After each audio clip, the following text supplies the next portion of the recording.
నమస్తే, welcome to mirror TV. నేను మీ ప్రభాకర్. మనతో పాటు వెరీ స్పెషల్ గెస్ట్ ఉన్నారు. ఇవాళ తెలంగాణలో బతుకమ్మ, దసరా పండుగ అంటే మనం ఎంతో స్పెషల్గా చూస్తాం. అలాంటి అంశాలు కూడా తనతో చర్చిద్దాం. దాంతోపాటు రాష్ట్ర పాలన గురించి కూడా మరి చాలా బాగా మాట్లాడుతుంది. ఎక్కడికక్కడ అంశాలను కూడా మాట్లాడుతూ ప్రజలని చైతన్యవంతం చేస్తూ ఉంటుంది. తను ఎవరో కాదు, దాసరి ఉష మనతో ఉన్నారు. వారితో మాట్లాడే ప్రయత్నం చేద్దాం. నమస్తే మేడం. నమస్తే అన్న, happy Bathukamma. Happy Bathukamma. Same to you అమ్మ. రైట్, ఎట్లా సెలబ్రేట్ చేసుకుంటున్నారు ఈ బతుకమ్మ ఈసారి? ముందు ఈ బతుకమ్మ కొంచెం స్పెషల్. ఇప్పటి వరకు చేసిన బతుకమ్మలు అన్నిటికంటే నాకు ఈసారి ఎందుకు స్పెషల్ అంటే ముస్లిమ్స్ తోటి, క్రిస్టియన్స్ తోటి మా ఇంటికి వాళ్ళని ఆహ్వానించి వారితో పాటు బతుకమ్మని సెలబ్రేట్ చేసుకున్నాను అన్నమాట. మొదటి రోజు మన ఎంగిలి పూల బతుకమ్మ రోజు. ప్రతిసారి ముస్లిమ్స్ది రంజాన్ కానివ్వండి, ఈద్ ముబారక్ అనుకుంటూ వాళ్ళ దగ్గరికి వెళ్తాము. అంటే వాళ్ళు మనల్ని ఇన్వైట్ చేస్తారు, వాళ్ళ ఇంటికి రమ్మంటారు, భోజనం పెడతారు, బిర్యానీ పెడతారు. అట్లనే క్రిస్మస్ రోజు మేరీ క్రిస్మస్ అనుకుంటూ మనల్ని చర్చికి ఆహ్వానిస్తారు. ప్రతిసారి వాళ్ళే ఆహ్వానిస్తున్నారు, కానీ మనం కూడా ఆహ్వానిద్దాం మన పండుగలకి అని చెప్పేసి, అందులోనూ మన రాష్ట్ర పండుగ బతుకమ్మకి మనం ఎలా సెలబ్రేట్ చేసుకుంటామో వాళ్ళకి తెలియాలి, మనం ఏకమై ఉన్నాము అనే దాన్ని బయటకి తీసుకొని వెళ్ళాలి అని చెప్పేసి ఈసారి ఈ బతుకమ్మని ఆ హార్మోనియస్ ముస్లిం, హిందూ, క్రిస్టియన్ అన్ని కులాలు, మతాలు అందరితోటి కలిపి జరుపుకోవడం జరిగింది. అంటే ఈ బతుకమ్మ విషయంలో ప్రభుత్వం నుంచి కొన్ని చేయాల్సినటువంటి కార్యక్రమాలు చేయలేదంటూ, కొన్ని పర్మిషన్స్ ఇవ్వలేదంటూ, కొంతమంది ఆడబిడ్డలు అవమానపడతా ఉన్నారు అన్నట్టు, బతుకమ్మకి ఒక అవమానం చేస్తా ఉంది కాంగ్రెస్ ప్రభుత్వం అని వింటాము. ఎంతవరకు వాస్తవం ఇదంతా కూడా? అది కంప్లీట్గా ట్రూ. ఎందుకంటే బతుకమ్మ చీరలు తోటి మనకి గిఫ్ట్ గా ఇచ్చేవారు 10 సంవత్సరాలు. ఆ 10 సంవత్సరాలు ఆ బతుకమ్మ చీరలు మరి చేనేతల నాకు సహాయం జరిగింది దానివల్ల, ఆ నేయడం వల్ల.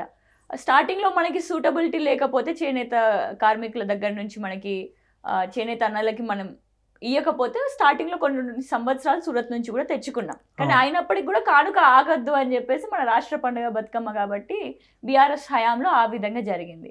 కానీ కాంగ్రెస్ ప్రభుత్వం మేము వచ్చి 10 సంవత్సరాలే అవుతుంది, 10 నెలలే అవుతుంది, ఇంకా మీరు 10 సంవత్సరాలు చేసిండ్రు, మేము 10 నెలలే చేసినాం కదా, ఇప్పటికే ఎందుకు మా మీద అన్ని కళ్ళబోలు మాటలు ఎందుకు చెప్తున్నారు అని అంటున్నారు. కానీ వాళ్ళు మర్చిపోయేది ఏంటంటే కాంగ్రెస్ ప్రభుత్వం అనేటిది, కాంగ్రెస్ పార్టీ అనేటిది అది జాతీయ పార్టీ. ఇంతకు ముందు కూడా మన ఉమ్మడి రాష్ట్రంలో కొన్ని సంవత్సరాలు, కొన్ని డికేట్స్ వాళ్ళు పాలించిళ్ళు. ఆ పాలన వాళ్ళకి యాదుంచుకోవట్లేదు. సో వాళ్ళ స్థాయిని వాళ్ళే కిందకి దిగజార్చుకొని నేడు బతుకమ్మ చీరలు స్టార్టింగ్ లో ఏమన్నారు, 2 బతుకమ్మ చీరలు మంచి డిజైన్లతో ఇస్తాము అని చెప్పుకుంటే మాటలు చెప్పిళ్ళు. తీరా బతుకమ్మ వచ్చేసరికి ఫస్ట్ డే ఒక స్టేజ్ పెట్టిళ్ళు, బహుమతి కానుక అని చెప్పేసి చీరలు ఇచ్చిళ్ళు. తర్వాత మిగిలిన వాళ్ళందరికీ అయిపోయిన తర్వాత ఇస్తారంట. అంటే అదేం బతుకమ్మనో నాకు అర్థమవుతుంది. అయిపోయిన తర్వాత కూడా మళ్ళీ ఎవరికి ఇచ్చేది? మళ్ళీ self help groups, SHG groups, డాక్రా మహిళల్లో ఉన్న వాళ్ళకి మాత్రమే ఇస్తారని అంటున్నారు.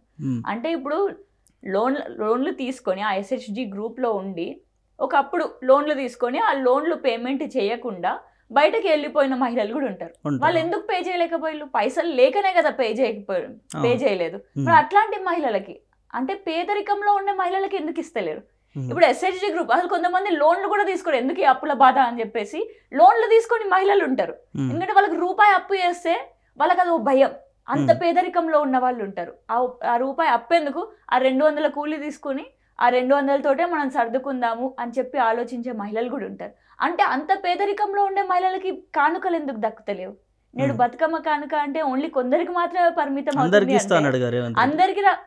అందరికి కాదంట, ఓన్లీ డాక్రా మహిళలకి, వాళ్ళకి మాత్రమే 2 చీరలు మంచి డిజైన్ ఉన్న చీరలు ఇస్తారంట.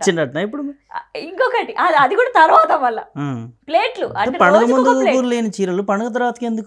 రోజుకో ప్లేట్ మారుస్తారన్న.